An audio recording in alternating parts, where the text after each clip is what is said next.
देखा पाटले गिर गया अरे सायन ओडिचपो गिर्रुन आयत्र भाषा हिंदी पाटना भाषा कौन सा भाषा आपका भाषा क्या भाषा गाँव किधर है तुम्हारा गाँव किधर है बांग्लादेशी तुम बांग्लादेशी वो मेरा बहन को लिखा है बहन में बांग्लादेशी और तुम्हारे गांव में कहाँ है तुम दो ठोक हाँ हमारे था बांग्लादेशी और बांग्लादेशी दो ठोक आपका बांग्लादेशी हाँ नहीं जानता വാളയാറിൽ അതിക്രൂരമായ ആൾക്കൂട്ട ആക്രമണത്തിനിരയായി ഛത്തീസ്ഗഡ് സ്വദേശി രാം നാരായൺ കൊല്ലപ്പെട്ട സംഭവം കേരളത്തിന്റെ സാംസ്കാരിക ബോധത്തിനും അതുപോലെ മാനവികതയ്ക്കും മേൽ ഏൽപ്പിക്കപ്പെട്ട കടുത്ത പാടായി മാറിയിരിക്കുകയാണ്. പരിഷ്കൃത സമൂഹമെന്ന് അവകാശപ്പെടുന്ന കേരളത്തിന് ലജ്ജയും അപമാനവുമാണ് ഈ കൊലപാതകം സമ്മാനിച്ചിരിക്കുന്നത്. സംഭവത്തിൽ സർക്കാർ കടുത്ത നടപടിയുമായി മുന്നോട്ട് പോകുമ്പോഴും രാഷ്ട്രീയ ആരോപണങ്ങളും അതുപോലെ മുൻകാല ആൾക്കൂട്ട ആക്രമണങ്ങളുടെ ചരിത്രവും ഈ വിഷയത്തെ അതീവ ഗൗരവമാക്കുന്നുണ്ട്. കേരളം പോലെ വികസിതമായ ഒരു സംസ്ഥാനത്ത് ഒരാൾ ആൾക്കൂട്ടത്തിൻ്റെ ക്രൂരമായ ആക്രമണത്തിന് ഇരയായി മരിക്കുക എന്നുള്ളത് ഭരണകൂടത്തിനും പൊതുസമൂഹത്തിനും ഒരുപോലെ വെല്ലുവിളിയാണ് ഉയർത്തുന്നത്. വാളയാറിലെ ആൾക്കൂട്ട കൊലപാതകത്തിന് പിന്നിൽ RSS ആണെന്ന ഗുരുതര ആരോപണമായി CPM സംസ്ഥാന സെക്രട്ടറി MV ഗോവിന്ദനും അതുപോലെ മന്ത്രി MB രാജേഷും രംഗത്തെത്തിയത് കേസിന് വലിയ രാഷ്ട്രീയ മാനം കൂടി നൽകുന്നുണ്ട്. കൊല്ലപ്പെട്ട യുവാവിനെ ബംഗാളി എന്ന് വിളിച്ചാണ് അക്രമികൾ മർദ്ദിച്ചതെന്നും ഇത് വംശീയമായി അധിക്ഷേപമാണെന്നും സർക്കാർ വിലയിരുത്തുന്നുണ്ട്. RSS നേതാക്കളാണ് ഈ ആക്രമണത്തിന് നേതൃത്വം നൽകിയതെന്നാണ് ഭരണപക്ഷത്തിന്റെ ആരോപണം. എന്നാൽ രാഷ്ട്രീയ വിവേചനമില്ലാതെ പ്രതികൾക്കെതിരെ കർശന നടപടി സ്വീകരിക്കുമെന്നും കേരളത്തിന്റെ യശസ്സിന് കളങ്കമുണ്ടാക്കുന്ന ഇത്തരം പ്രവൃത്തികൾ വെച്ചു പൊറുപ്പിക്കില്ല എന്നും മുഖ്യമന്ത്രി പിണറായി വിജയൻ തന്നെ വ്യക്തമാക്കിയിട്ടുമുണ്ട്. പ്രതികൾ നാരായണനെ ക്രൂരമായ രീതിയിലാണ് മർദ്ദിച്ചെന്ന് റിമാൻഡ് റിപ്പോർട്ടിലെ വെളിപ്പെടുത്തലുകൾ എല്ലാം ഞെട്ടിക്കുന്നത് കൂടിയാണ്. യുവാവിന്റെ മുതുകിലും മുഖത്തും ചവിട്ടുകയും വടി ഉപയോഗിച്ച് തലയ്ക്കും അതുപോലെ മുതുകിനും മാരകമായി അടിക്കുകയും അത്ര ക്രൂരമായി അടിച്ചാണ് ഇവരെ കൊല ചെയ്തത്. ഈ ക്രൂരത രാം നാരായണന്റെ മരണം ഉറപ്പാക്കുന്ന തരത്തിലായിരുന്നുവെന്നും വ്യക്തമാകുന്നതാണ്. മരിച്ച രാം നാരായണന്റെ കുടുംബത്തിന് നീതി ഉറപ്പാക്കുമെന്ന് വാഗ്ദാനമായി റവന്യൂ മന്ത്രി K രാജൻ നേരിട്ടെത്തി ചർച്ചകൾ നടത്തുകയും ചെയ്തിരുന്നു. തൃശ്ശൂരിൽ വെച്ച് രാം നാരായണന്റെ കുടുംബാംഗങ്ങളുമായും ആക്ഷൻ കമ്മിറ്റിയുമായി നടത്തിയ ചർച്ചകൾക്ക് ശേഷമാണ് മന്ത്രി നിർണായകമായ പ്രഖ്യാപനങ്ങളെല്ലാം നടത്തിയത്. കുടുംബത്തിന് 10 ലക്ഷം രൂപയിൽ കുറയാത്ത ധനസഹായം നൽകുമെന്ന് സർക്കാർ ഗൗരവമായി പരിഗണിക്കുന്നുമുണ്ട്.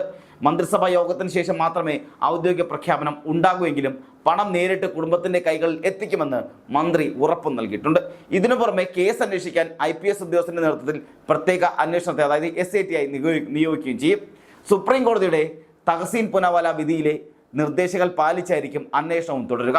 ആൾക്കൂട്ട കൊലപാതകത്തിനുള്ള വകുപ്പുകളും SIT അട്രോസിറ്റി ആക്ടും പ്രതികൾക്കെതിരെ ചുമത്തുകയും ചെയ്യും. സ്പെഷ്യൽ പബ്ലിക് പ്രോസിക്യൂട്ടറെ നിയമിക്കണമെന്ന കുടുംബത്തിന്റെ ആവശ്യവും പരിഗണിക്കുകയും ചെയ്യും. ഈ സംഭവം കേരളത്തിൽ നേരത്തെ നടന്ന ആൾക്കൂട്ട കൊലപാതകങ്ങളെ വീണ്ടും ചർച്ചകളിലേക്ക് എത്തിക്കുകയും ചെയ്യുന്നുണ്ട്. പാലക്കാട് അട്ടപ്പാടിയിലെ മധു എന്ന ആദിവാസി യുവാവിനെ മോഷണ കുറ്റം ആരോപിച്ച് മർദ്ദിച്ച് കൊന്നതും മലപ്പുറത്തെ ബംഗാൾ സ്വദേശിയായ രാജേഷ് വാജിയെ ക്രൂരമായി മർദ്ദിച്ച് കൊന്നതും കേരളത്തെ ലജ്ജിപ്പിക്കുന്ന മുൻകാല സംഭവങ്ങൾ കൂടിയാണ്. മധു വധക്കേസിൽ നീണ്ട നിയമ പോരാട്ടങ്ങൾക്കെല്ലാം ഒടുവിൽ ശിക്ഷാവിധി ഉണ്ടായെങ്കിലും കേരളത്തിൽ ഇത്തരം സംഭവങ്ങൾ ആവർത്തിക്കുന്നത് ഭരണകൂടത്തിനും പോലീസിനും വലിയ വെല്ലുവിളിയാണ് ഉയർത്തിക്കൊണ്ടിരിക്കുന്നത്. 2018 മധു കൊല്ലപ്പെട്ടപ്പോൾ കേരളമാകെ തെരുവിലിറങ്ങി പ്രതിഷേധിച്ചിരുന്നു. എന്നാൽ വർഷങ്ങൾക്കിപ്പുറം വീണ്ടും സമാനമായ സംഭവങ്ങൾ ആവർത്തിക്കുന്നത് സാമൂഹ്യമായ ബോധവൽക്കരണത്തിന്റെ കുറവിലേക്കാണ് വിരൽ ചൂണ്ടുന്നത്. അതിഥി തൊഴിലാളികൾക്കും പാർശ്വവൽക്കരിക്കപ്പെട്ടവർക്കും എതിരെ ഉണ്ടാകുന്ന ഇത്തരം ആക്രമണങ്ങൾ തടയാൻ കർശന നിയമനിർമ്മാണം വേണമെന്ന ആവശ്യം വീണ്ടും ഉയരുകയാണ്. നമുക്കറിയാം, ഒരുപക്ഷെ നമ്മളെല്ലാം അന്യസംസ്ഥാന തൊഴിലാളികൾ എന്ന് വിളിച്ചിരുന്നവരെ അതിഥി തൊഴിലാളികളെന്ന് ആദ്യം വിളിച്ചത് പിണറായി വിജയനാണ്. അതായത് കേരളത്തിൻ്റെ മുഖ്യമന്ത്രിയാണ്. അതായത് അന്ന് മുതൽ എല്ലാവരെയും നാം കാണേണ്ട അതിഥികളായി കാണണം എന്നുള്ളതായിരുന്നു ആ വിളിയുടെ തന്നെ പ്രാധാന്യം. അങ്ങനെ എല്ലാവരും അന്യസംസ്ഥാനം എന്നുള്ളത് മാറ്റി അതിഥി തൊഴിലാളികൾ എന്നാക്കി വിളിക്കാൻ തുടങ്ങിയിരുന്നു. അങ്ങനെ നമ്മുടെ അതിഥിയായി എത്തിയ ഒരാളെ ആൾക്കൂട്ടം ക്രൂരമായി മർദ്ദിച്ച് കൊല ചെയ്യപ്പെടുന്ന സാഹചര്യത്തിലേക്ക് എത്തുമ്പോൾ നമ്മൾ മലയാളികൾ എന്തുമാത്രം വികൃതരായി മാറിയിരിക്കുന്നു, സ്വഭാവ വൈകൃതമുള്ളവരായി മാറിയിരിക്കുന്നു എന്നുള്ളത് നേർചിത്രം കൂടിയാണത്. സുപ്രീം കോടതിയുടെ തഹസീൻ പുനാവാല വിധി, അതായത് 2018 ആൾക്കൂട്ട ആക്രമണക്കെതിരെയുള്ള വിധി വളരെ വ്യക്തമായ മാർഗനിർദ്ദേശങ്ങൾ നൽകുന്നുമുണ്ട്. ഇത്തരം കേസുകളിൽ നോഡൽ ഓഫീസറെ നിയമിക്കണമെന്നും അതിവേഗ കോടതികൾ വഴി വിചാരണ പൂർത്തിയാക്കണമെന്നും ഇരകളുടെ കുടുംബത്തിന് ഉചിതമായ നഷ്ടപരിഹാരം നൽകണമെന്നും സുപ്രീം കോടതി നിഷ്കർഷിച്ചിട്ടുമുണ്ട്. വാളയാർ കേസിൽ ഈ നിർദ്ദേശങ്ങൾ പാലിക്കുമെന്ന് സർക്കാർ ഉറപ്പ് നൽകിയിട്ടുമുണ്ട്. നിയമപരമായ നൂലാമാലകളിൽ കുടുങ്ങി അന്വേഷണം വൈകാൻ പാടില്ല എന്ന് ആക്ഷൻ കമ്മിറ്റി സർക്കാരിനോട് ആവശ്യപ്പെട്ടിട്ടുമുണ്ട്. നിലവിൽ FIR-ൽ കേവലം കൊലപാതക കുറ്റം മാത്രമാണ് ചേർത്തിരിക്കുന്നത്. എന്നാൽ ഇത് സംഘടിതമായ ആൾക്കൂട്ട ആക്രമണത്തിനാൽ പുതിയ നിയമങ്ങൾ കൂടി ഉൾപ്പെടുത്തേണ്ടതുണ്ട്. അതുകൊണ്ട് തന്നെ ഇവിടെ സംഘടിതമായി ആൾക്കൂട്ടം ക്രൂരമായി മർദ്ദിച്ച് കൊന്നതിനാൽ കൂടുതൽ നിയമങ്ങൾ കൂടി ചേർത്ത് വേണം ഉൾപ്പെടുത്താനെന്നും ഇവർ പറയുന്നുമുണ്ട്. അതായത് ആക്ഷൻ കൗൺസിൽ പറയുന്നുമുണ്ട്. കേരളത്തിലെ അതിഥി തൊഴിലാളികൾ അനുഭവിക്കുന്ന അരക്ഷിതാവസ്ഥയും ഈ കേസിലൂടെ ചർച്ചയാവുകയും ചെയ്യുന്നുണ്ട്. ലക്ഷക്കണക്കിന് തൊഴിലാളികൾ കേരളത്തിന്റെ സമ്പദ് വ്യവസ്ഥയുടെ ഭാഗമായിരിക്കുമ്പോഴും അവരെ ബംഗാളികളെന്നും ബംഗ്ലാദേശികളിൽ നിന്നോ അന്യരെന്നോ വിളിച്ച് അധിക്ഷേപിക്കുന്ന പ്രവണത വർദ്ധിച്ചു വരിക കൂടിയാണ്. രാഷ്ട്രീയ നേതാക്കൾ ഇതിനെ വംശീയ വിദ്വേഷമെന്ന് വിളിക്കുന്നതും അതുകൊണ്ട് തന്നെയാണ്. ഇത്തരം വിദ്വേഷ പ്രചരണങ്ങൾ സോഷ്യൽ മീഡിയ വഴി പടരുന്നത് തടയാൻ പോലീസിന് സാധിക്കുന്നില്ല എന്നുള്ള ആക്ഷേപമുണ്ട്. മറ്റൊരു പ്രധാനപ്പെട്ട കാര്യം, ഇവിടെ ലക്ഷക്കണക്കിന് അതിഥി തൊഴിലാളികൾ ഇവിടെ എത്തുമ്പോൾ എത്ര പേരുണ്ടെന്നുള്ള കണക്ക് പോലും സർക്കാരിന്റെ പക്കലില്ല എന്നുള്ളതും ഞെട്ടിക്കുന്ന കാര്യം കൂടിയാണ്. ഇവിടെ വർഷങ്ങളായി അതിഥി തൊഴിലാളികൾ, അന്യസംസ്ഥാന ജീവനക്കാർ ഒട്ടനവധി പേർ കേരളത്തിൽ പലയിടത്തായി താമസിക്കുന്നു, പലയിടത്തായി തൊഴിലെടുക്കുന്നു, പല കേസിൽ പ്രതികളാകുന്നവരുണ്ട്. അങ്ങനെ ഇതെല്ലാം ആവർത്തിക്കുമ്പോഴും, അതുപോലെ ആൾക്കൂട്ടാക്രമണങ്ങളടക്കം ആവർത്തിക്കുമ്പോഴും ഇവരുടെ എണ്ണം എത്രത്തോളമാണെന്ന് തെളിയിക്കാനോ അല്ലെങ്കിൽ എണ്ണം എത്രത്തോളമെന്ന് കണ്ടെത്താനോ സർക്കാരിന് ഇതേവരെ സാധിച്ചിട്ടില്ല എന്നുള്ളതാണ് കാര്യം. നമുക്കറിയാം, നമ്മുടെ ചുറ്റുപാടിൽ പോലും ഈ പറഞ്ഞ അന്യസംസ്ഥാന തൊഴിലാളികൾ അല്ലെങ്കിൽ അതിഥി തൊഴിലാളികൾ നിരവധി പേർ ജോലി ചെയ്യുന്നുണ്ട്, നിരവധി നമുക്കൊപ്പം കൂടെ നിന്ന് ജീവിക്കുന്നുണ്ട്. അത് ആരൊക്കെയാണെന്നോ, എവിടെ നിന്ന് വന്നവരാണെന്നോ, അല്ലെങ്കിൽ എത്രത്തോളം ആളുകൾ ഇവിടെ ഉണ്ടെന്നുള്ളതിന് കണക്കൊന്നും ഇല്ല എന്നുള്ളതും ഞെട്ടിക്കുന്നതാണ്. രാംനാരായണന്റെ കേസിൽ പ്രതികളുടെ പശ്ചാത്തലം പരിശോധിക്കുമ്പോൾ അവരിൽ ചിലർക്ക് രാഷ്ട്രീയ ബന്ധങ്ങളുണ്ടെന്ന ആരോപണം കേസിന്റെ ഗൗരവം കൂടി വർദ്ധിപ്പിക്കുന്നതാണ്. അവരിൽ ചിലർക്ക് കൃത്യമായും വ്യക്തമായും RSSനെ BJPയുടെയും ബന്ധങ്ങൾ ഉണ്ട് എന്നുള്ളതും ഞെട്ടിക്കുന്ന കാര്യം കൂടിയാണ്. പ്രതിപക്ഷ നേതാവ് VD സതീശൻ പറഞ്ഞതുപോലെ കേരളം ഈ സംഭവത്തിൽ ലോകത്തിന് മുന്നിൽ തലകുനിക്കേണ്ടി വന്നിരിക്കുകയാണ്. കേവലം ഒരു ക്രമസമാധാന പ്രശ്നം എന്നതിലുപരി വംശീയമായ അധിക്ഷേപങ്ങൾ ഇരകൾക്ക് നേരെ ഉയരുന്നത് ഭീതിജനകം കൂടിയാണ്. ഇത്തരം അക്രമങ്ങൾ ആവർത്തിക്കാതിരിക്കാൻ മാതൃകാപരമായ ശിക്ഷ പ്രതികൾക്ക് ഉറപ്പാക്കണമെന്നതും പ്രതിപക്ഷം ആവശ്യപ്പെടുന്നുണ്ട്. രാംനാരായണന്റെ മൃതദേഹം വിമാനമാർഗം ജന്മനാടായ ഛത്തീസ്ഗഡിലേക്ക് എത്തിക്കുന്നതിനുള്ള നടപടികൾ ജില്ലാ കളക്ടറുടെ നേതൃത്വത്തിൽ പൂർത്തിയായി വരിക കൂടിയാണ്. സർക്കാർ ചെലവിൽ മൃതദേഹം നാട്ടിലെത്തിക്കുന്നത് കുടുംബത്തിന് നൽകുന്ന ചെറിയൊരു ആശ്വാസം കൂടിയാണ്. ഇനിയൊരു രാംനാരായണനോ മധുവോ ഈ മണ്ണിൽ ഉണ്ടാകാൻ പാടില്ല എന്ന ഉറച്ച നിലപാടാണ് കേരളം സ്വീകരിക്കേണ്ടത്. ആൾക്കൂട്ടം നിയമം കയ്യിലെടുക്കുന്ന സാഹചര്യം ജനാധിപത്യത്തിന് ഭീഷണിയാണ്. കേവലം പോലീസ് സംവിധാനം കൂടുതൽ കാര്യക്ഷമമാവേണ്ടതുമുണ്ട്.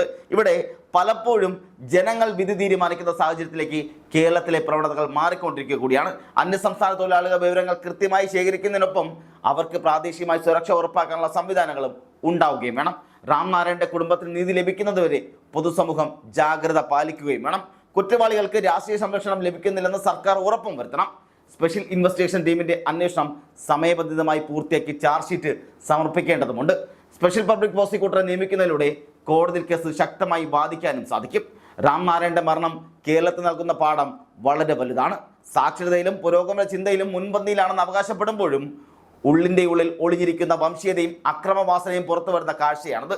ഇതിനെതിരെ സാംസ്കാരിക കൂട്ടായ്മകളും രാഷ്ട്രീയ പ്രസ്ഥാനങ്ങളും സജീവമായി ഇടപെടേണ്ടത് കൂടിയുണ്ട്. വാളയാറിലെ ഈ ദാരുണ സംഭവം ഒരു ഒറ്റപ്പെട്ട സംഭവമായി കണ്ട് തള്ളിക്കളയാൻ കഴിയില്ല എന്നത് കൂടി നാം ഇവിടെ ഓർക്കേണ്ടതാണ്. ഇത് വ്യവസ്ഥയുടെ പരാജയം കൂടിയാണ്. രാംനാരായണന്റെ കുടുംബത്തിന് സർക്കാർ വാഗ്ദാനം ചെയ്ത 10 ലക്ഷം രൂപ അവരുടെ നഷ്ടത്തിന് പകരമാകില്ല എങ്കിൽ പോലും അവർക്ക് ജീവിക്കാൻ അത് താങ്ങായി മാറും.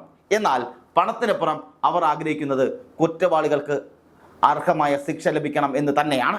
ആൾക്കൂട്ട കൊലപാതകം എന്നത് ഒരു സാധാരണ കുറ്റകൃത്യമായി കാണാതെ സമൂഹത്തിന്റെ ആത്മാവിനേൽക്കുന്ന മുറിവായി കണ്ട് നിയമം നടപ്പിലാക്കുകയും വേണം. കേരളത്തിലെ എല്ലാ രാഷ്ട്രീയ പാർട്ടികളും ഈ വിഷയത്തിൽ ഒരേ സ്വരത്തിൽ സംസാരിക്കേണ്ടതുണ്ട്. വോട്ട് ബാങ്ക് രാഷ്ട്രീയത്തിന് വേണ്ടി ഇത്തരം അക്രമങ്ങളെ ന്യായീകരിക്കാൻ ആരും മുതിരുകയും ചെയ്യരുത്. പ്രതികൾ ആരായാലും അവർക്ക് നിയമത്തിന്റെ മുന്നിൽ അർഹമായ ശിക്ഷ വാങ്ങിക്കൊടുക്കാൻ ഭരണകൂടം സജ്ജമാവുകയും വേണം. കേരളത്തിലെ അതിഥി തൊഴിലാളികൾ നമ്മുടെ സഹോദരങ്ങളാണെന്ന ബോധം ജനങ്ങളിൽ വളർത്തിയെടുക്കാൻ വിദ്യാഭ്യാസ സ്ഥാപനങ്ങൾ മുതൽ ക്ലബ്ബുകൾ വരെ പ്രവർത്തിക്കേണ്ടതുണ്ട്. രാംനാരായണന്റെ ചോര ചിന്തിയ വാളയാറിലെ മണ്ണ് നമുക്ക് നൽകുന്നത് വലിയൊരു മുന്നറിയിപ്പ് കൂടിയാണ്. ഇനിയെങ്കിലും നാം തിരുത്താൻ തയ്യാറായില്ല എങ്കിൽ കേരളം ലോകത്തിന് മുന്നിൽ വലിയൊരു ചോദ്യചിഹ്നമായി അവശേഷിക്കുകയും ചെയ്യും. നീതി വൈകുന്നത് നീതി നിഷേധിക്കുന്നതിന് തുല്യം കൂടിയാണ്. അതുകൊണ്ട് തന്നെ രാംനാരായണന്റെ കേസിൽ അതിവേഗ വിചാരണയും ശിക്ഷയും അനിവാര്യം കൂടിയാണ്. അതുതന്നെയാണ് ജനങ്ങളും ആഗ്രഹിക്കുന്നത്, ജനങ്ങളെല്ലാം ആവർത്തിച്ച് പറയുന്നത്.